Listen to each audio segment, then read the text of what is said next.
sing the glory of Dharma. May I perfect the qualities of the levels and paths, and thus swiftly attain the state of Magadaya. And let's just do the 4 limitless contemplation. There.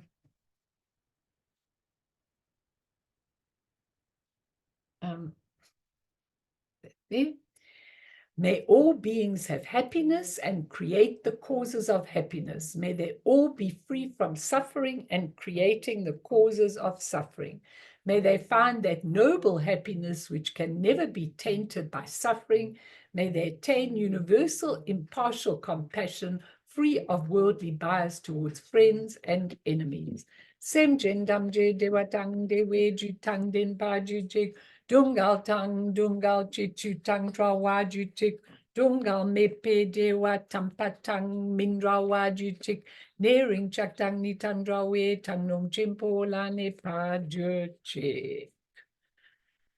Okay, so good morning. If I didn't see you before, nice to see all of you that have been so devoted to this teaching.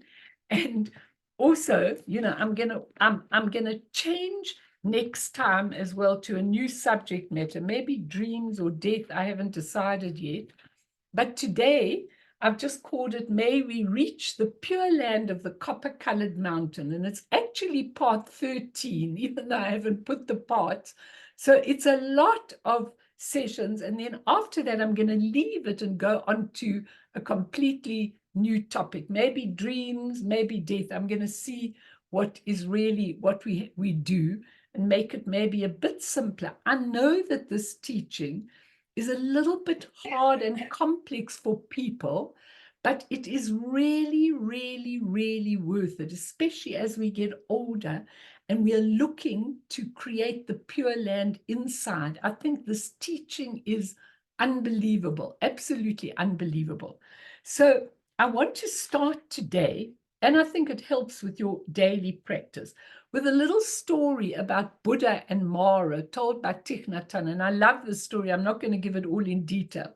But one day the Buddha was in his cave, and Ananda, who was the Buddha's assistant, saw Mara coming and was so surprised and wished that Mara, who was the devil, was coming, asked him to announce his visit. And Ananda said, "Why have you come here? Don't you remember in olden times the Buddha defeated you when he was gaining enlightenment? Aren't you ashamed? The Buddha will not see you. You are evil. You are his enemy." Okay, that made Ananda very embarrassed because he knew his teacher didn't ever call anyone an enemy.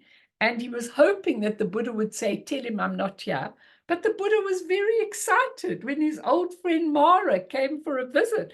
And he said to Ananda, "Go and make us some herbal tea." That's what Thich Nhat Hanh would say. I don't know where you make the herbal tea in a cave, but anyway, he said, "Go and make us some tea." And he sat down. Ananda was really very upset. He didn't want Mara to come and visit his beloved Buddha, okay? And Mara sat down, and the Buddha said, "How have you been? How are things with you, Mara?" And he said, "Things are not going well at all. I'm tired of being Mara. I want to be something else." Now, Ananda was very frightened by this whole story. He said, the Mara said, being a Mara is not a very easy thing to do, being the devil. If you talk, you have to talk in riddles. If you do anything, you have to be tricky and look evil. I think they need to give no tips to our ANC government, But anyway, he said, "You have to look evil. I'm tired of all that. And what I can't bear is my disciples." They're now talking about social justice, peace, equality, liberation, non-duality, non-violence, and all of that. And I've had enough of it. I think it would be better if I handed all my disciples to you. I want to be something else. Now, the Ananda was very frightened because he thought maybe Mara would make him the Buddha. Maybe the Buddha would make Mara the Buddha, and he would take over Mara's role. But finally, the Buddha listened attentively, and he said in a quiet voice, "Mara, do you think it's fun being a Buddha? You don't know what my disciples have done to me. They put words in my mouth that I've never said. They built garish temples and put statues of me on altars in order to attract bananas and oranges and sweet rice just for themselves. And they package me and make my teaching into an item of commerce. Mara, if you knew what it's like to be a Buddha, I'm sure you wouldn't want to be one. And with that, he recited a long verse summarizing the conversation. Now, why did I start with that story? Because actually, there are no Maras, and actually, there are no Buddhas. Buddhas is an awakened person, and Mara is somebody who's suffering from delusion. But actually, externally, there are no Maras and there are no Buddhas. And it's really important that we understand the roles of this lifetime, that these roles are temporary roles. We shouldn't be clinging, we shouldn't be grabbing, and we're never satisfied with how we are or what we're doing. You need to allow a deeper innate part of you to shine spontaneously, because both of these, the Buddha and the Mara, are just pure and impure creations of our mind. Now, what we've been doing over this whole series, okay, is to try and understand that a pure land can exist within your Vajra light body. You know, lots of these Eastern philosophies, they are pure land philosophies. That's all they do the whole time is pray to be born in a pure land. Being born in a pure land is simply seeing things in a completely different way. It's not a pure land out there that you take a jet airplane and you go and visit, you know.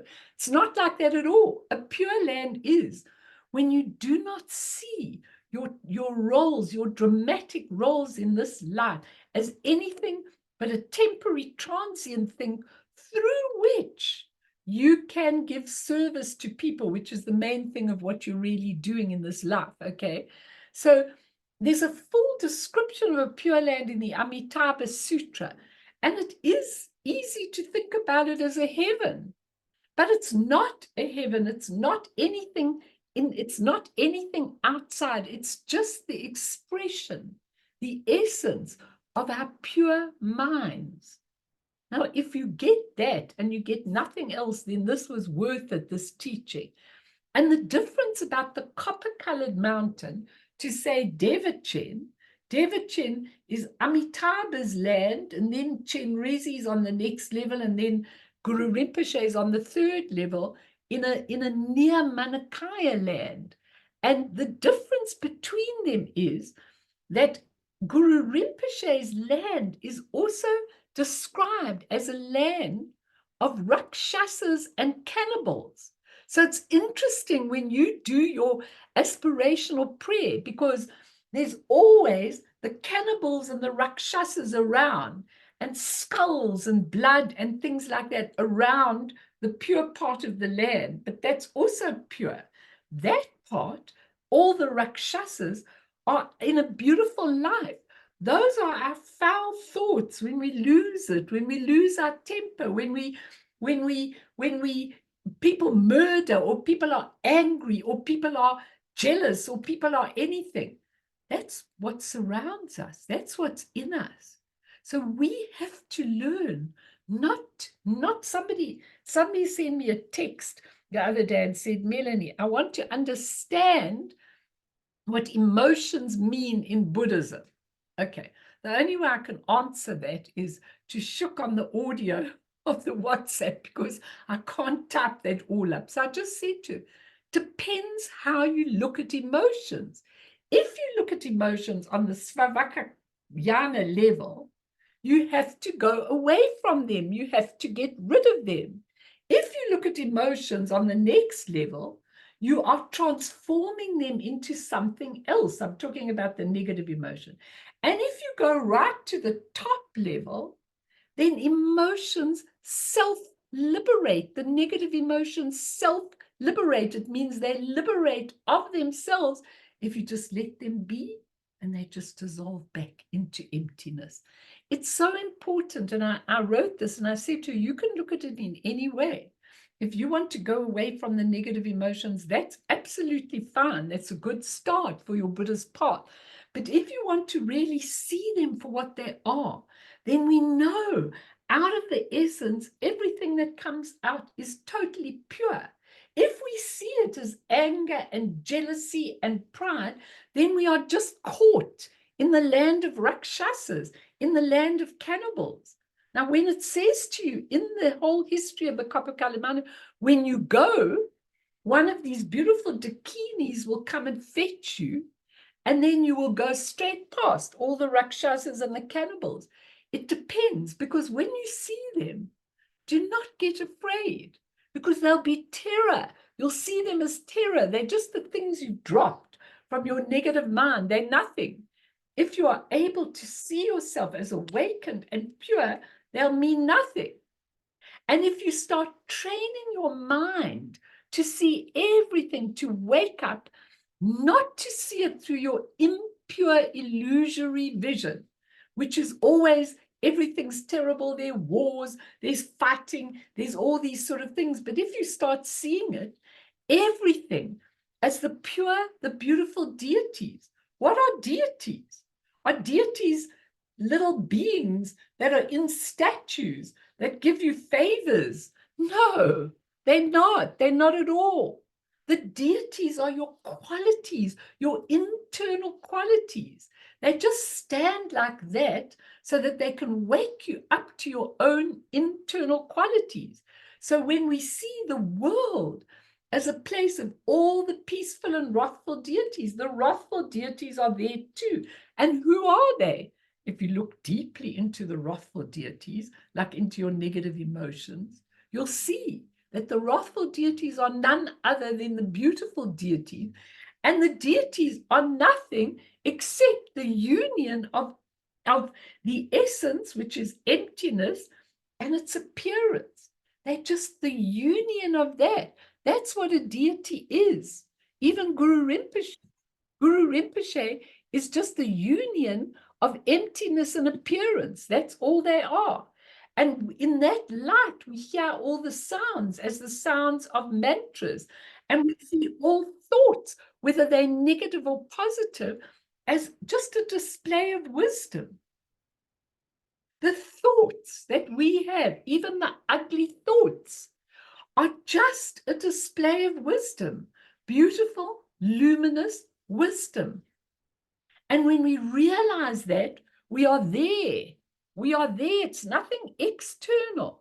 So we have to train to overcome our strong fixation on ordinary forms, on I'm so this and I'm so fat and I'm so ugly and the world's so awful and this is so terrible and that's so terrible.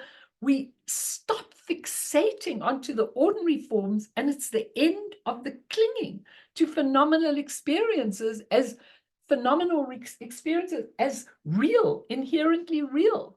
We say everything you see is just the radiant display of the radiant mind, the luminous display, the pure display of the radiant mind. So on that note, we're going to go right to verse, Bern, if you can. I know you're having a hard time today, but we're going to go right up to verse 17, okay? Because we did last week the stages of deity yoga. All I want to say from last week, which is really, really important, don't go up yet, just go down again, Bern, go to 16. What's important here is that what we are seeing is everything is the ornament of wisdom awareness. And when we can see this, then we have that last sentence. We come to recognize timeless awareness is like meeting Lord Padmakara, that's Padmakara, which is Guru Rinpoche, who is our own self-knowing awareness face to face. You know, everybody, it's just a transition from the way we have seen the world to a view that is very high, that sees the world in a completely different manner. That's all we're doing. Okay. So we go to stanza 17. You can go back and listen of last week. The rainbow body. Okay, the inner realization of the 5 paths, the 5 paths on the road: accumulation, preparation, seeing, meditation, and no more learning. And the bodhisattva levels, from the very joyous up to universal radiance, are none other. All those journeys are none other than the 2 supreme stages of Vajrayana, and I'll explain that to you now, especially the clear light of Dzogpa Chenpo, the extraordinary level of wisdom Lama. Wisdom Lama is when you really are enlightened, in a state free of activity and effort. Now, that sentence is so important. In a state free of activity and effort. You don't need to make an effort. You need to stay still and recognize, know. You don't have to go out and say, I need to know this, I need to know this, I want to study everything I want. You could study with pleasure, but in order to gain enlightenment, those are just things you do on the path. The enlightenment is when you suddenly wake up and see. Then may we complete all the stages of the path and be liberated in the expanse of the ground, the lotus light. Now let's talk about that verse. It's so important. And I'm going to talk about it briefly. And anybody who wants, thanks, Bern, anybody who wants to butt in and say, but Melanie, or please Melanie, or can you help me? Please do. I have no problem with that. I want you to understand this. And I think most of you can understand this because you've been listening and doing it. And it doesn't matter if you can't attain this at this stage. If you just understand it. Guru Rinpoche says, when understanding is full, realization is certain. Please remember that when you start saying, oh my goodness, I know nothing. You may not know anything, neither do I. But your awakened nature knows everything there is to know about everything. So just let it pour through you like a waterfall. And please butt in. I do not have a problem if you butt in as I'm teaching. So in this verse, the rainbow body. The rainbow body is the same as the wisdom Lama. It is when all of everything in your physical body at death just arises as rainbow light. And the body just shrivels up until there's nothing left except rainbow light. Now, I had the cheek one day to say to, I had a lot of time, many times with Taisitu Rinpoche. I was really lucky. And I said to him one day, Rinpoche, can you please help me to get the rainbow body? I think he was in shock, so was I, that I asked that question. Okay. And so what he said to me, instead of saying, yes, my dear, you just have to get enlightened and then you can get it, he actually said to me, why don't you rather come into an Asian incarnation and do the 17 years of the Buddhist university and in a Buddhist community instead of going to the West. So I looked at him straight in the face and I said, no thanks. I said, no thanks. He said, okay, then that's fine. I said, no, thanks. I really appreciate that very much that you're saying I could get that opportunity. But I said to him, I have to go further in this life. I really want to attain the rainbow body, and I want to get there. That's what I told him. Cheek as I've got, but I have got a lot of cheek. But when you attain the rainbow body, everything dissolves. Of all the psychophysical components in your body dissolve. Now, briefly, let's look. He introduces the 5 paths of a bodhisattva here, leading up to realization. In fact, if we're practicing Buddhism, even if we're practicing Dzogchen, as a few of you are, a lot of these stages of realization are really important. And the Nondra practice incorporates the first two, the path of accumulation and the path of application or preparation. Because what those two paths are, the path of accumulation is the foundational studies and understanding of the Dharma and what's to be renounced in your life, what you want to renounce. But the most important thing of the accumulation path is you've got to accumulate merit and wisdom. Remember those two and never forget them. You've got to accumulate merit and wisdom. It's really important. As Dzongsa Khyentse Rinpoche says many times when he's talking to these huge audiences, he says, unfortunately, a lot of you have not accumulated the merit. How do you accumulate merit? Number one, by your devotion, not by how high you are. Molly, where's Molly? Are you listening to me, Mol? Not just by your devotion, not by how high your mind goes and how many things you know, and whether you can sit like me and teach in front of audiences, nothing like that. You are looking at understanding and having this amazing devotion. Devotion, as you'll see in the last pathway, is absolutely amazing. And so when we say what's to be renounced, it's not that you have to renounce all your earthly life. That one king, Indrabhuti, he got taught Vajrayana by the Buddha, and he attained enlightenment with all his wives and his palace and his jewels and his riches. Just depends on your particular mind and how you are. But you need the virtue, and the virtue comes with your devotion, with your service, with your caring about other people. That's how you get merit. And wisdom, you obviously get if you do a lot of reading and studying, but it's not the ultimate wisdom. You might get knowledge, but the wisdom is just beginning to say, oh, I see what the world is really about.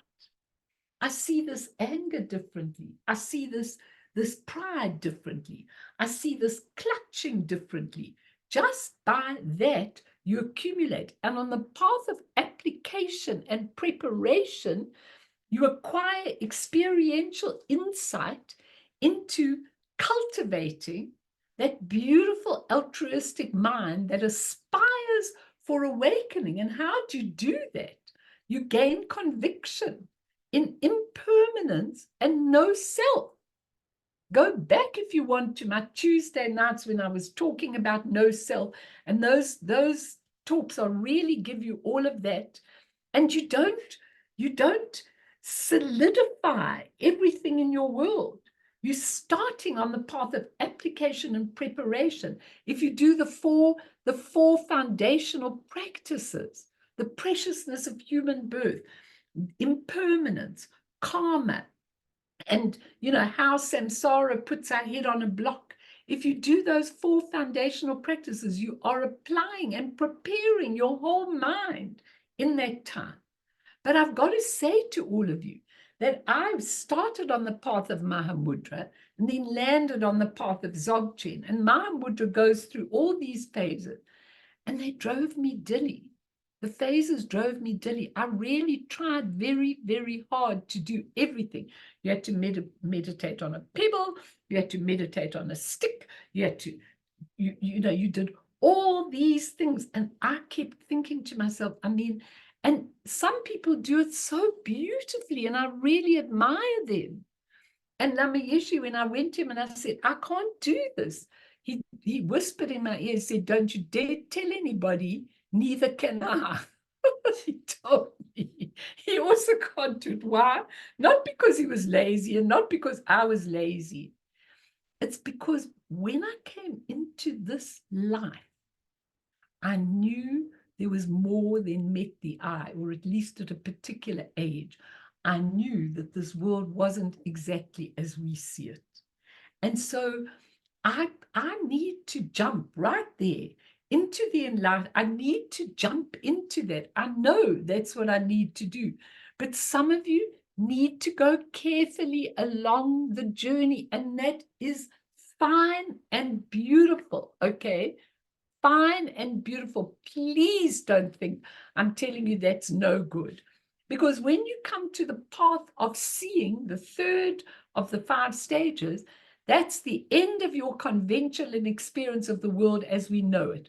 It's called, you reach the first bodhisattva bhumi or level, which is called the very joyous.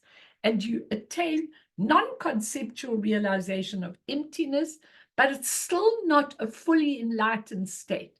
But a lot of these lamas they really get to being already on a bhumi pathway where we aren't. They're already seeing things very differently. And then the path of meditation, the 4th one, may stretch all the way up to the 10th bhumi, okay? And we meditate on emptiness slowly. We start by meditating on all the tangible things, and then we slowly learn how to see everything in a non-tangible way. And then we finally get to the path of no learning, where you're fully awakened, you're at the 11th bhumi, and what we're told is that it can take 3 eons to accomplish. So you've got plenty of time if you want. 3 eons. An eon is probably thousands of years. Okay, 3 eons. So you can go on this path, and you can go on it for a very, very, very long time. And you can do it slowly, and you can have your life, okay? And that is really, really, really fine. But what Jigme Lingpa tells us, which is so amazing, he says, but these paths, these 5 paths, can be attained by just getting to the Vajrayana 2-stage practice. The creation or generation, and the completion, the dissolving back into emptiness. So starting in emptiness, creating yourself as the deity, and dissolving back into emptiness, you can skip the path. That is why the Buddha never taught Vajrayana except to a few people when he first attained enlightenment. And he said, I'll be sending another person, okay, to you, Guru Rinpoche, a little bit later to really bring the Vajrayana.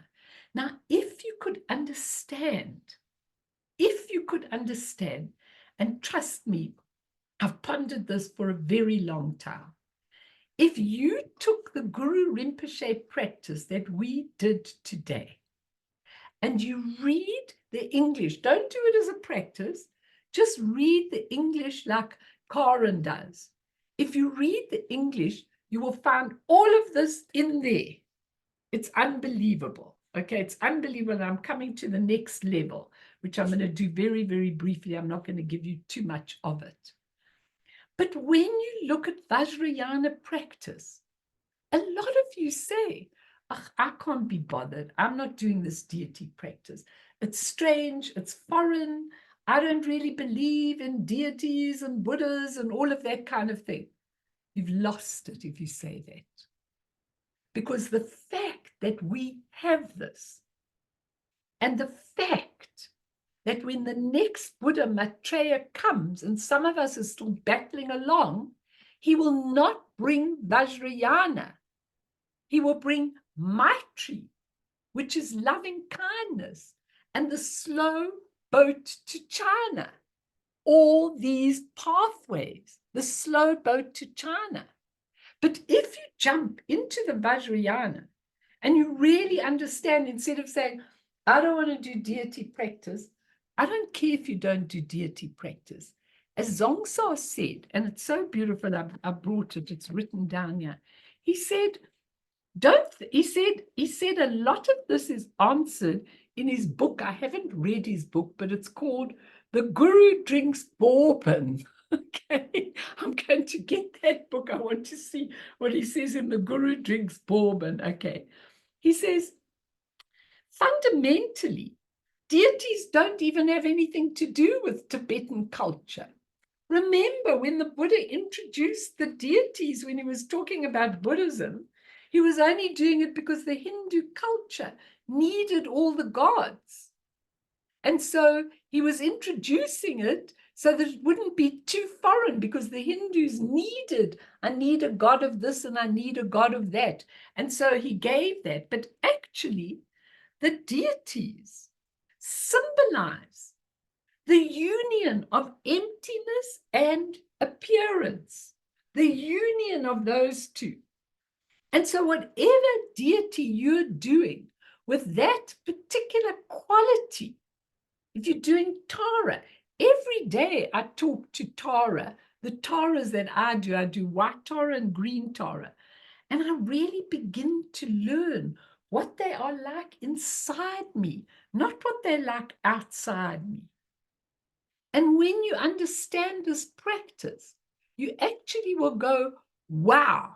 And listen, I don't know, a lot of you haven't got your cameras on. I would love it if you could, if you haven't got load shedding, because it's nice for me to see how you're responding to this, at least if you're not talking, because otherwise I don't know if you're getting what I'm saying.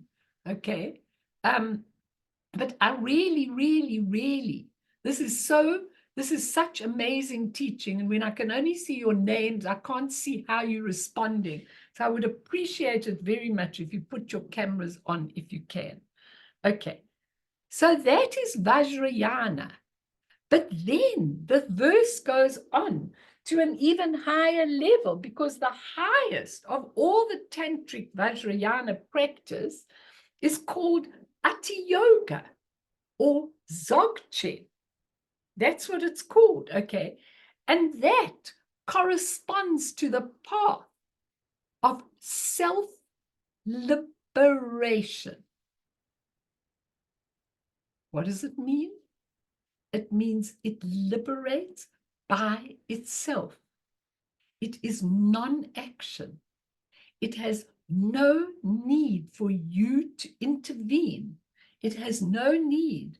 If you just let things be and you let them come up and you watch them, you'll see them dissolving back into emptiness. The path of self-liberation is this. And it's refers to the recognition of the intrinsic perfection of our mind's natural state. Okay. Jigme Rinpoche said, Dzogchen or Ati Yoga acquired its name because it refers to self-manifest wisdom. You know, when you use the self before the word, it doesn't mean self, you. It means it liberates of itself. It manifests in wisdom of itself. Thank you, Kim. You're the only one who responded, you know. I don't care if you're doing cooking or cleaning or whatever you're doing. I just want to see your faces so I can see if you get this. Otherwise, it makes it difficult. This is difficult teaching, and I like to see. When I'm watching Mimi, she's writing everything down, and it's wonderful. Really, you know, get it. And then she goes over it afterwards, which is really good. I like to see how you're getting to these things. It really makes a big difference to me. But anyway, he said, it's self-manifested wisdom, unrestricted and without extremes, in which the meaning of all the vehicles abide, and it's perfected in a single essence. You just get it and it's there. Maybe you don't get it, but when you're ready, you'll get it and it's there. He says, great perfection is the mind Sem-Nyi, whereas it's free from the ordinary human mind Sem, and in the beautiful mind, all your virtues and qualities are completely present, okay? It's really incredible when you look at it. And remember, at that level, Dzogchen does not rely on any causes and conditions, cause, effect, nothing. That beautiful mind was always there, is always there, will always be there, no matter what happens to you. No matter if you're in an earthquake, no matter if you're in trials and tribulations. It never, ever alters. There's no notion of a creator and a creation or any other conditions, okay? So you can rush right through to get there. Now, what happened to me was, clearly, I understood this from previous lives. Otherwise, I wouldn't even have the cheek to try and explain it to you. And really, I've no problem if you cancel it and go to a beautiful master and let them explain it again to you. But for me, thanks, Lynn, it was really, really important, because when I decided to go on that retreat of 6 months to India, now the chances of me doing that were zero. Okay, if I would have thought it through, I would have said, I can never tell Joss I want to go. I can never do this. I can never do it. I'll never be able to do it. It just came out without me knowing it. And so did everything on that 6-month retreat. And let me tell you something. I was really crapping myself at the airport when I was going, because I knew nothing, what I was going to get, how it was going to be, nothing. Okay, Bobby, that's fine, Ega. I didn't know anything. I didn't know how it was going to go. I didn't know what I was going to do. And my Lama told me I'll only see Taisitu, if I'm lucky, twice in the 6 months for very short 10-minute period. And as it would happen, all the Westerners left. There was, this pilgrimage out of Sherabling. I happened to have the contact from my son-in-law in India, and I managed to get the visa and come back. And so it just happened that I had many hours with Taisitu Rinpoche, which is probably, when I look back, the most privileged time of my whole life. The monks used to get so irritated when I came, because they said, oh, he's going to take ages with her. Just get away from him. They hated me. But anyway, the thing is, I was really lucky. And first, he cleaned my mind. So it is important to have a clean mind when you want to do a jump over the water. And so he said to me, you do shamatha for 6 weeks. Okay, morning, noon, and night. Just sitting and meditating. Sometimes I put a white page on the thing. Sometimes I try it with the sky. I hated it. But that was his instruction to me. And I had to do it. And there was absolutely no way that I could do it any other way. So I did it. And I was away. And then when I came back, he said, good, now I can see into your mind. That was a very important instruction that I can give you, that if your mind goes, there, analyzing, grasping, clinging, all of that kind of thing, then you don't have to do it for 6 weeks like I was made to do it, but you can do it in the morning every day, just sitting quietly and just being. And as soon as your mind goes out, you bring it back. And as soon as it clings again, you bring it back. You bring it back to the breath. And eventually, you could do it without the breath. Okay, you could just be there. And when you can achieve that, then you can get into your enlightened mind.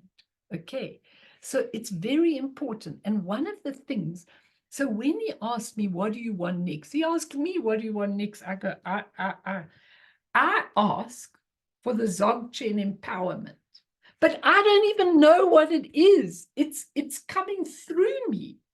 I don't know what I'm asking for. I'm asking for the highest practices, but I don't even know. And when I'd finished, it was so scary, because I thought, what did I ask for?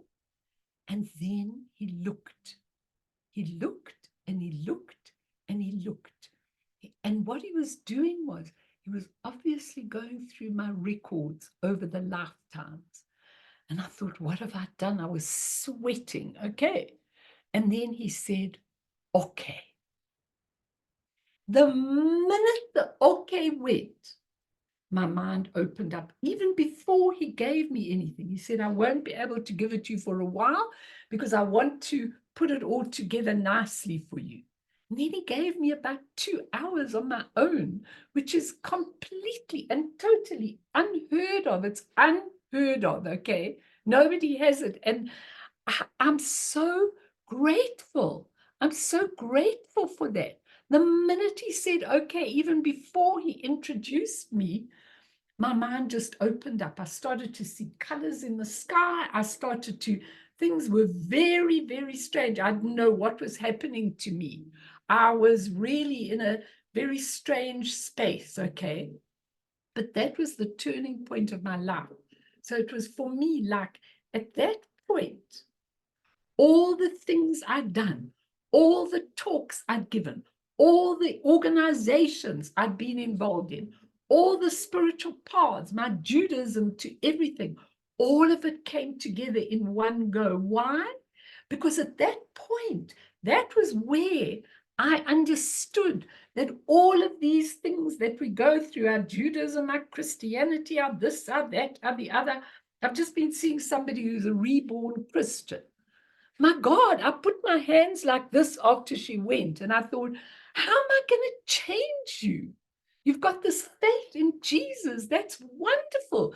Jesus was a Buddha, but don't put your faith in Jesus as he's your savior and he's paying your karma. That's a delusion. How can he pay your karma? We're all responsible on a relative level for paying our own karma. So what happens is in the Korda Rushan, which is the one of the preliminary practices, you need to act out the realms. Nobody could help me. Nobody could tell me. I didn't get that from Taisitu. I read in books what it was about, and I just performed it. And that was an amazing thing, because when I performed the Korda Rushan, going through all the realms, so I would spend a whole day in the hell realm, and it blew me. I was thinking what it would be like to be in a hell state of mind when this dark thing happens to you, and then you're screaming, and then it finishes, and then it repeats, and then you go back, and then it repeats, and then you go back. That is what a hell mind is.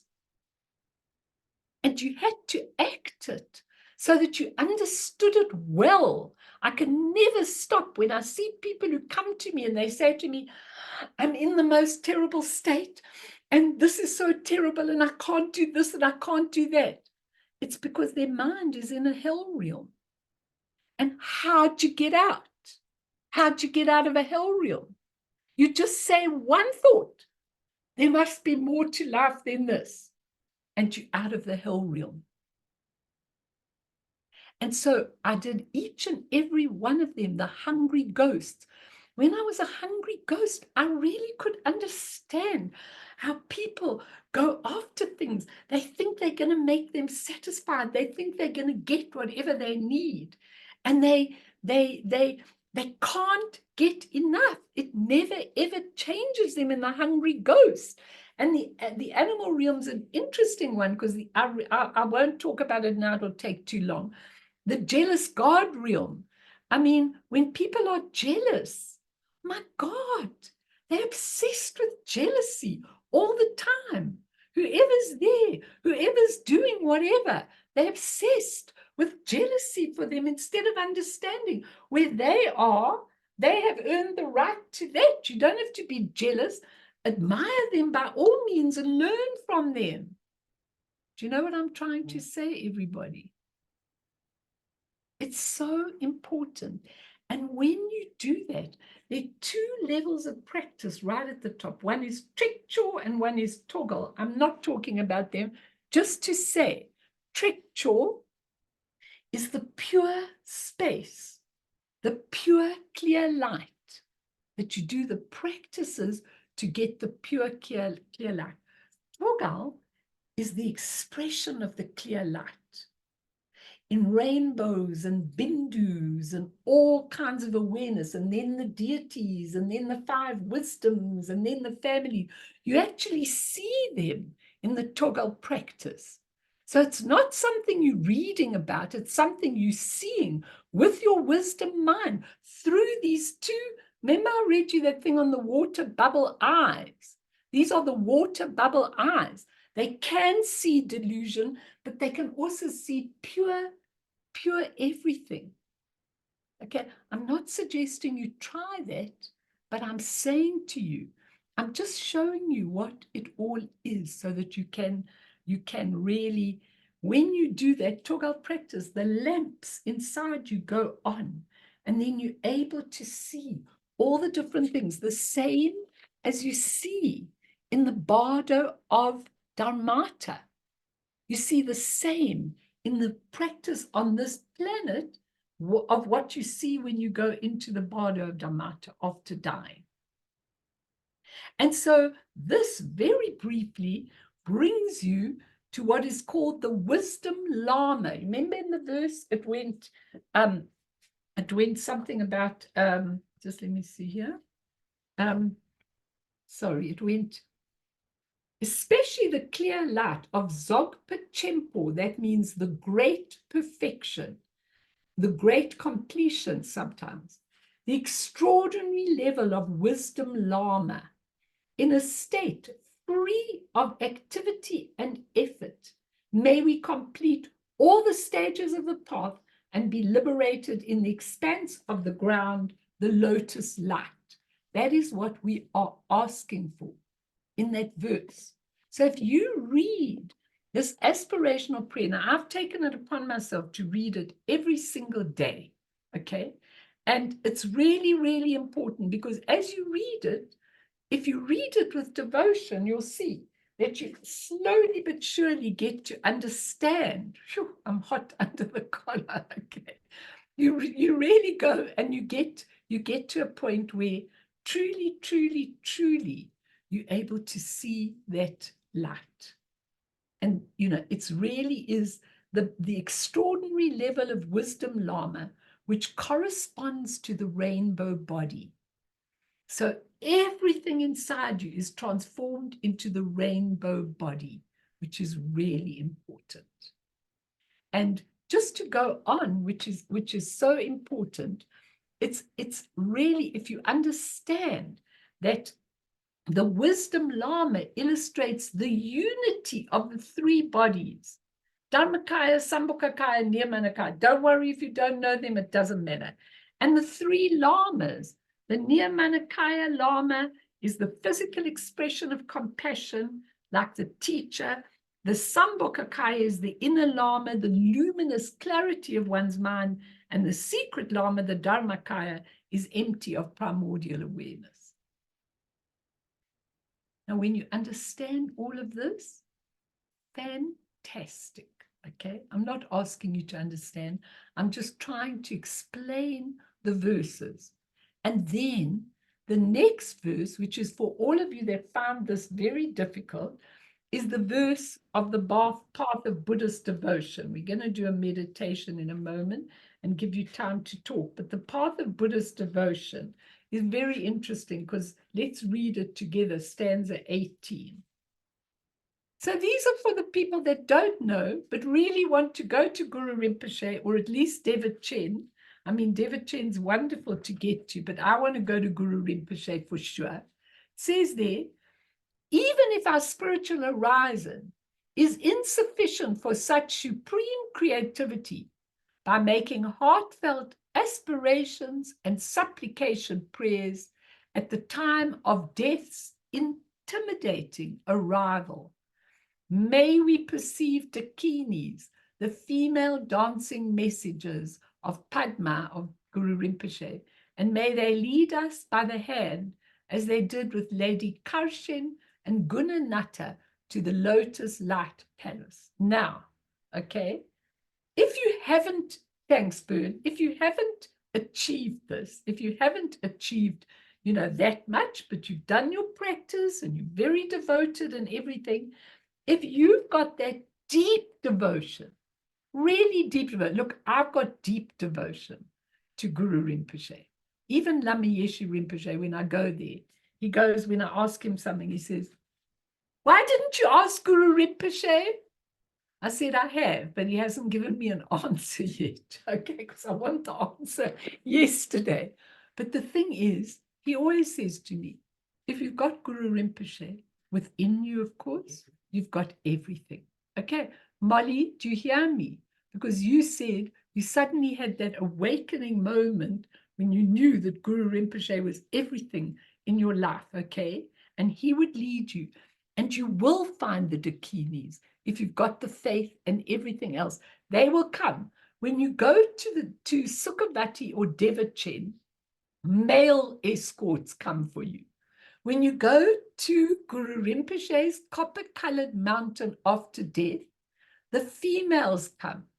Now, for me, I've got on my shrine, Amanda Rava and Yeshi Tsogil next to Guru Rinpoche, which Akong Rinpoche gave me this picture. It's signed at the back. And, I'm always looking at those two.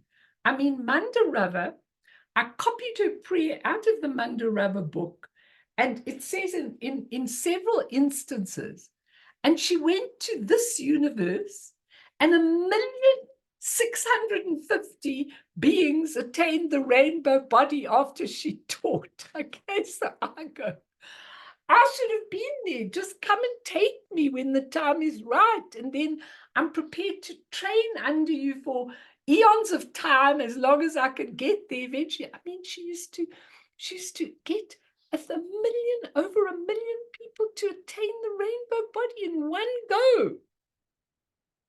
And Yeshi Tsogil, her devotion and her, Yeshi Tsogil had perfect memory. So whatever Guru Rinpoche told her, she could remember and later write it all down to hide it away in a terma so we could all get it. Perfect memory. Now, truly, truly, truly, I write notes when I'm reading a book and I really want to teach it to you. I write all these beautiful notes, and Stru's Bob, 3 months later, I can remember nothing.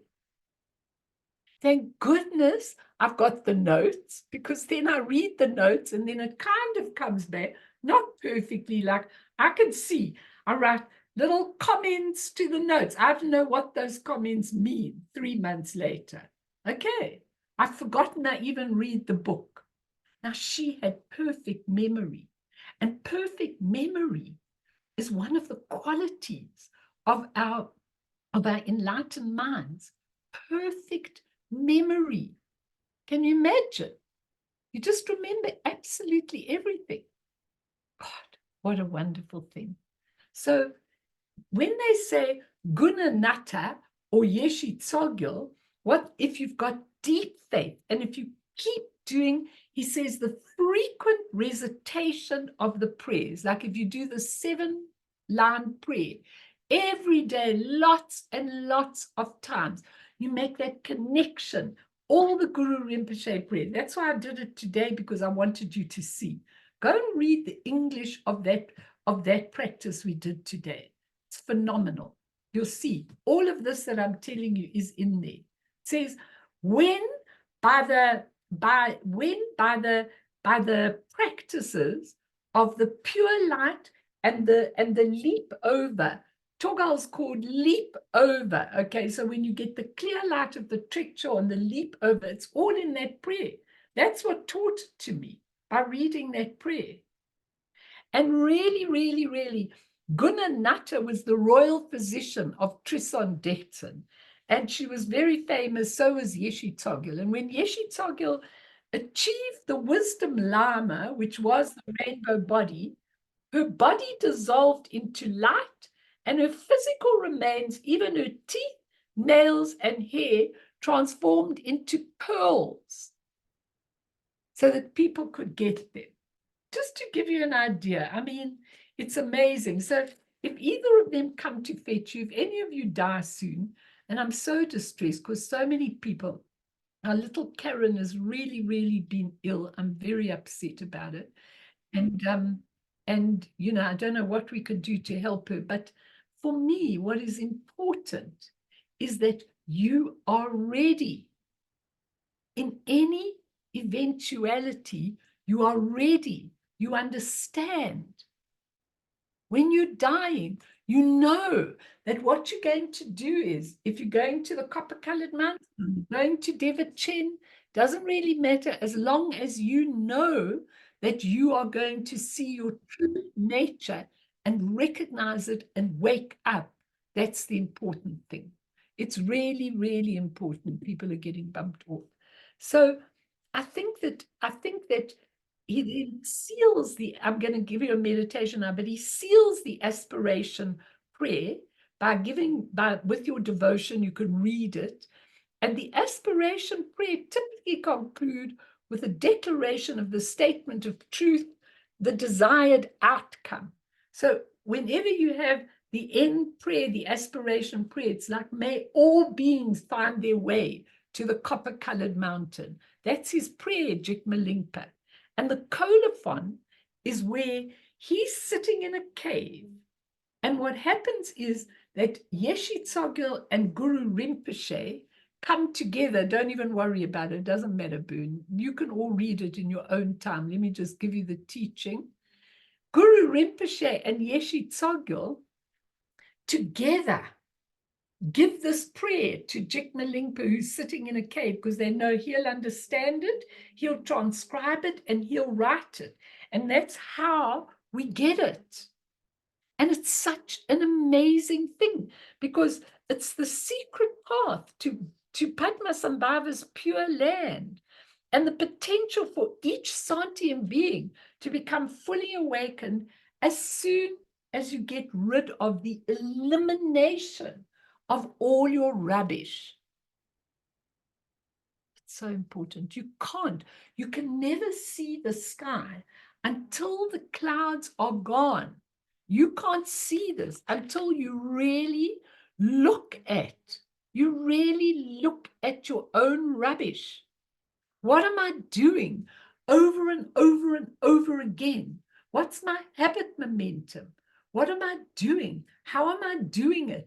When you do that very, very often, you actually come to understand, and you can go through it. You can really go through it, because you really need to be reborn there, those who want to. But remember, when you're reborn there, that's very hard work, because it means you're going to be sent to all the universes to teach and serve, and that's all I want to do. So if you want to go to Devachin, you don't have to do that. You can get to the copper-colored mountain. If you want to go to Devachin, just sing Emaho Nonsa Sangjin Nangwa, note off by heart. So when you're dying, you can sing it and you'll get there for sure, because Amitabha's aspiration takes you there. And I just want to read you what this Dakini said in the last part. He's at the edge of Jigme Lingpa's visionary journey, a Dakini murmurs to him. Listen to this poem. Kie ho, the son of good family. There are no goings and comings. There are no goings and comings. These appearances are the false drawings of dreams. All are reflections of your own perception. If you focus your mind in the ultimate sphere, you will wake up in the state of the ultimate sphere. Did you understand? That's what he says to you. Did you understand? If you focus your mind on the ultimate sphere, you will wake up in the ultimate sphere. And one other thing I want to read you. I mean, I'll probably use some of these in the colophon and the ending another time, because I really think they are so beautiful, some of these things, and I'll use them another time. But I just want to give you the quintessence of the three paths. Kanju Rinpoche offers an edifying explanation of this process, and I think this says it all. When the appearances of the ground, here's the ground and the essence, arise from the ground, two things may occur. If these appearances dissolve back into the ground, the utterly pure kayas and wisdoms manifest, And this is Buddhahood. So if you recognize that the essence is clear, then the kayas and the wisdoms will manifest. They'll still dissolve back, but they will manifest. If, on the other hand, the appearances of the ground are veiled by all your ignorance, okay, and if you start making these labels, these are outer appearances. This is an outer appearance, not an inner appearance. If you start making these labels of the outer object, there unfolds the duality of the apprehending object and the apprehending subject. And then impure samsara manifests in the manner of a dream. And consequently, one is an ordinary being. So how do you go from being an ordinary being to being an awakened being?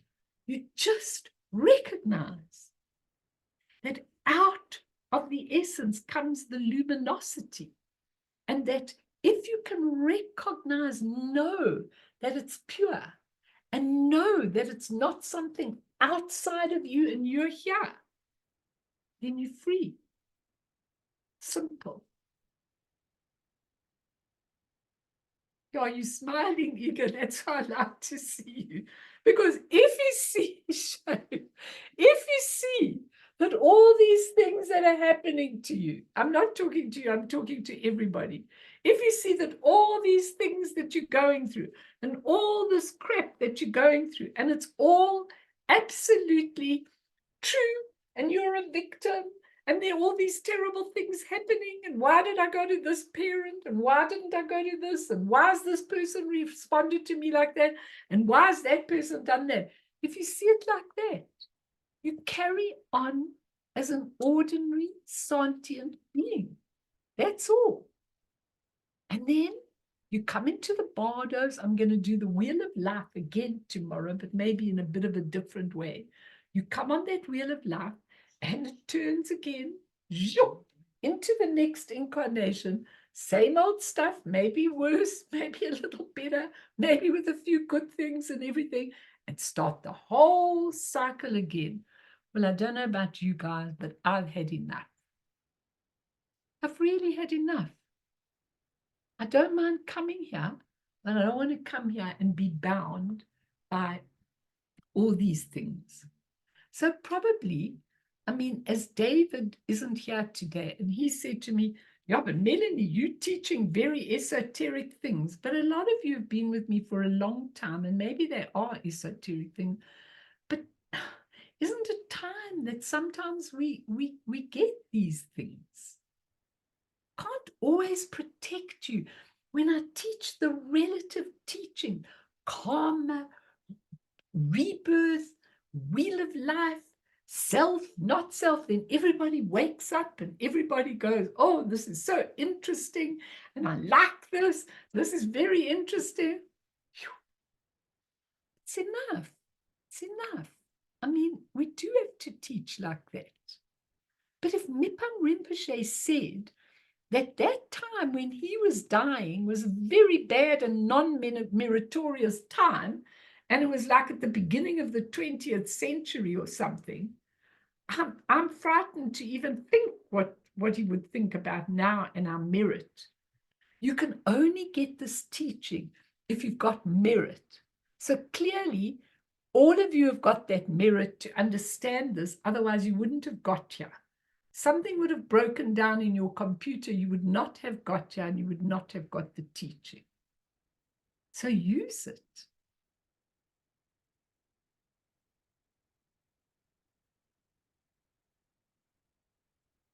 Let's meditate, but please tell me if anybody wants to say something. Karen, maybe you do. Look, I've rushed through this ending because I think it's enough, because people are saying it's very difficult teaching and everything, but I think you can get something out of it. And even if you get the fact that you dedicated out of it, that's more than enough. Anyone want to ask or say? You're really welcome. You can throw it all out of the window if you want. Anyone? I'll, Yes, please. I'll share something. So Please. I've actually been working through this book over the past few weeks. That's interesting because it mirrors a lot of what you've been saying. And it's a book by Nam Tupton called The Magic of Awareness. You may have read it. Yeah. I haven't read that one, but I've read his awareness, the citadel of awareness and all of that. He is incredible, incredible. But in this magic of awareness, I mean, he breaks down things in the most simplest, easy to understand ways. And he speaks about how we mustn't look for pure lands outside of ourselves, how we are in a pure land. We're in this already right now. We are sitting in the mandala of complete sacredness. And he says, you know, every little thing from a grain of sand to the traffic to all of our problems fall within that realm of sacredness. And he obviously gives the teaching in the book in this order as well, and he ends up on this chapter about devotion. And the way he describes it is, he says, don't think of, you know, devotion as devotion to something outside of yourself, or devotion even to deity, or if that's foreign to you. He said, devotion is actually your devotion to life itself. So he said, as the practice of devotion, every day, be devoted to life, to every aspect of life, from every grain of sand to the traffic, to every person in the world. And he said, in that practice, it obviously helps you lose your ego, right? And in that losing the ego, it allows everything else to arise. So I just wanted to share that because it's so simple and it really resonated. Oh, beautiful. I love his things. You know, I did the Tantra of Conscious Awareness, okay, of his. And I've been reading that Tantra for years already. And then he took it and simplified it and put it into easier English and things like that. And I've got like about 40 pages of notes on it. Then I was looking at it yesterday and I thought, Melanie, you can't teach this poor Monday morning group all of this. You know, you can't, because shame, they've got to get some simple, ordinary teaching, you know, because it's too much. But I would love to do that teaching with this group because there is so much in it, and what you're saying is exquisite. And he always does that. And remember that devotion is to life. Like, you know, it's really hard for people to say, what's my life about? I mean, Kimmy, you haven't been around for quite a long time, but you, not that Kimmy, that Kim. But, you know, I'm not talking to you, you've been around all the time, but this Kim Prisman, you haven't been, sorry? Can't hear you. Okay, don't worry anyway. But I can't hear you, you're muted. But you know what? It's the most important thing you can ask yourself is, what is the purpose of my life? Okay, what is the purpose of my life? And let me tell you something. Looking after your children, grandchildren, husbands, properties, whatever else you're doing is not the purpose of your life. That's your responsibility. You need to do it. I'm not saying you don't do it with love and understanding and compassion and all of that kind of thing. But those are your responsibility, your karmic responsibility. So you do them with a lot of love. But what is the purpose of our lives? For me, you can define it in your way, but for me, it's giving service to others. It's enlightening other beings, and in the process, enlightening myself. And if I can achieve that in this life, then I'm okay. And going to Guru Rinpoche's copper-colored mountain, visualizing it in your particular way, is when you start to see that motivation, what you're doing, why you're here, how it is, very important. You know, and I think, Nicola, you're so lucky that you got this all when you were so young. You know, you knew this from a very young age. I didn't. I think you're so lucky that you did, you know, that you knew it. It's amazing. And I'm going to come to you to teach. I thought next week we won't, because we're going to have the Tuesday night, okay? But after that, I will come back to you because I love your teaching and it's beautiful. But I want to be there. I don't only want you to do it when I'm not there. Well, I'm very happy to do this book, some of the stuff from this book, because it is fantastic. There's not a page that doesn't have some beauty and wisdom in it. It's wonderful. I understand that because I do the same. But then when I've got 40 pages, it takes me like a whole year to teach it, and it's ridiculous. Anyway, let's do a meditation, everybody, just a short one. So you go into your posture. Just remember, whenever you're doing meditation, it can even be for 2 minutes.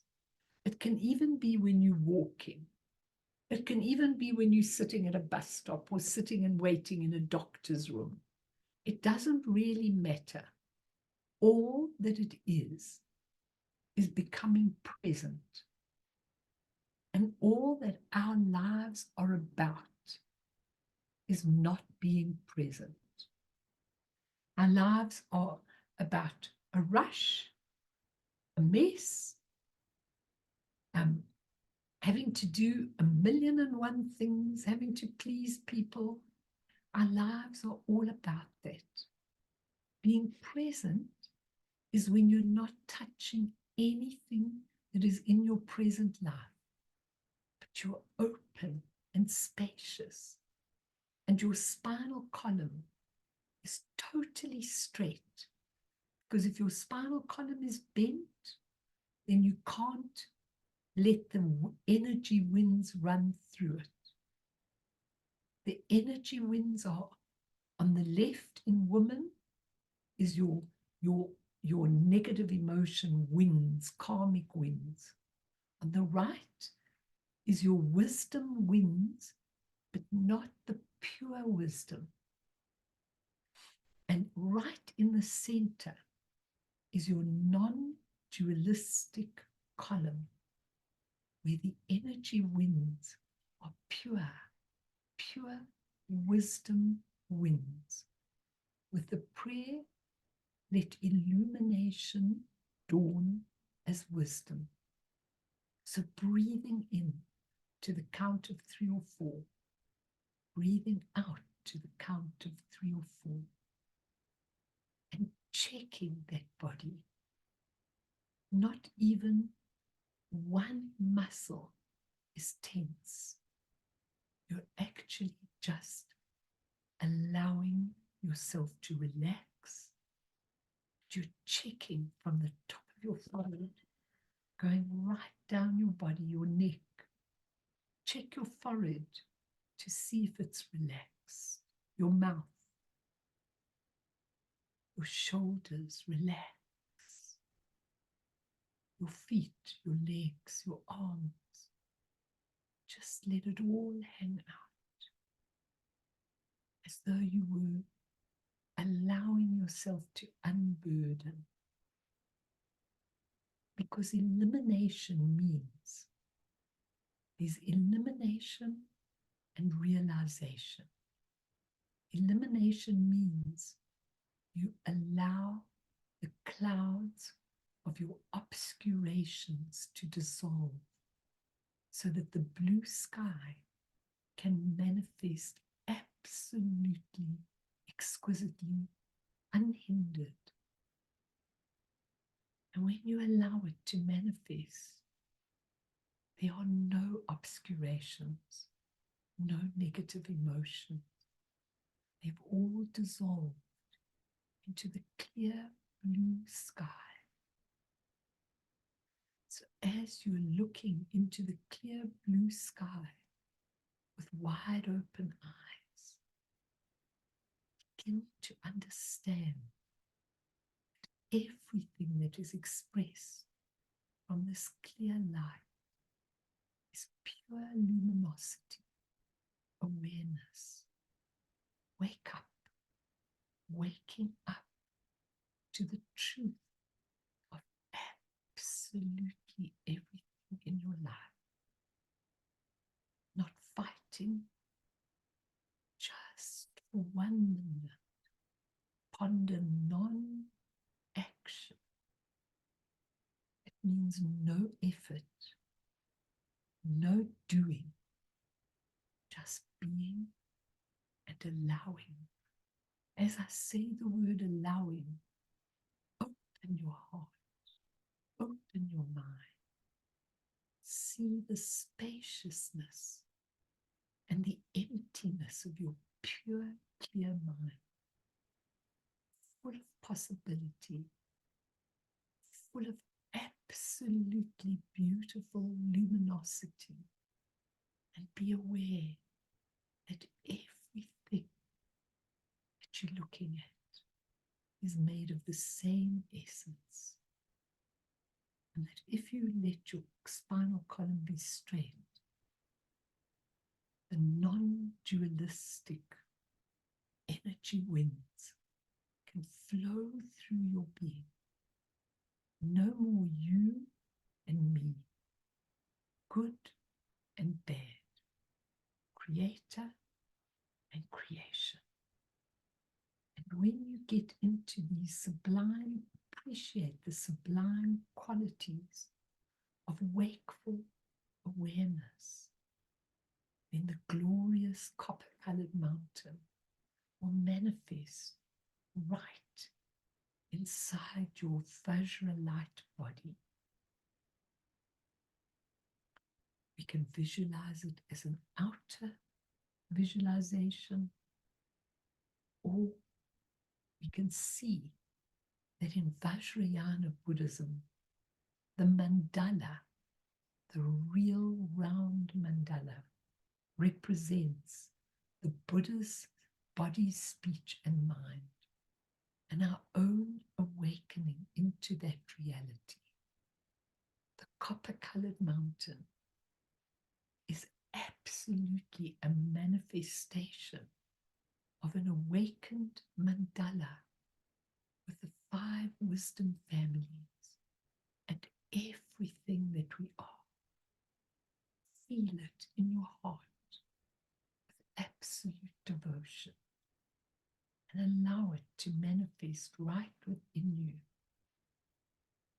so that the ordinary perception of our environment is transfigured into the purified awareness of Padmasambhava's mandala.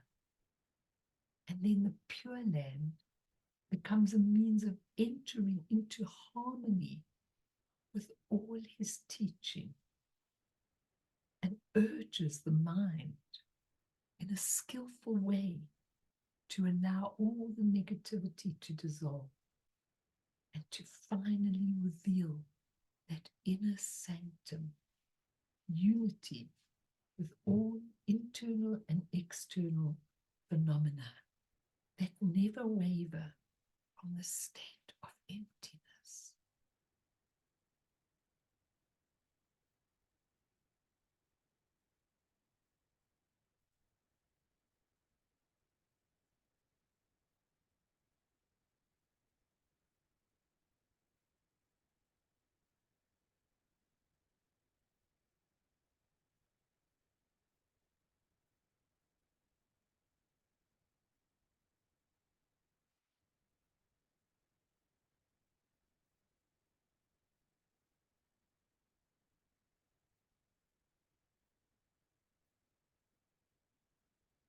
So use this, and I hope you've all enjoyed it. I hope you've all benefited from it. And we'll go on to something much easier in 2 weeks' time, because it has been quite difficult. But I think let's dedicate, and then I'll stay for anybody who wants to ask anything, discuss anything, whatever. So we're dedicating to this whole world which is in a mess, to all the people in the wars, to Israel and Gaza and Ukraine, and all the evil leaders to suddenly be able to wake up to what they are doing and to realize that they are in a hell realm and they must stop. And may everybody find the peace and happiness that Maitreya will bring with his Maitri. And through this merit, may we achieve all-seeing Buddhahood, and thereafter, once all harmful enemies have been defeated, may all beings be liberated from the ocean of existence, stirred by the waves of birth, old age, sickness, and death. Sonamdi tamje zipani tupne nipe dranam pamshene jegana jibala tupai sipe sole doa doa show.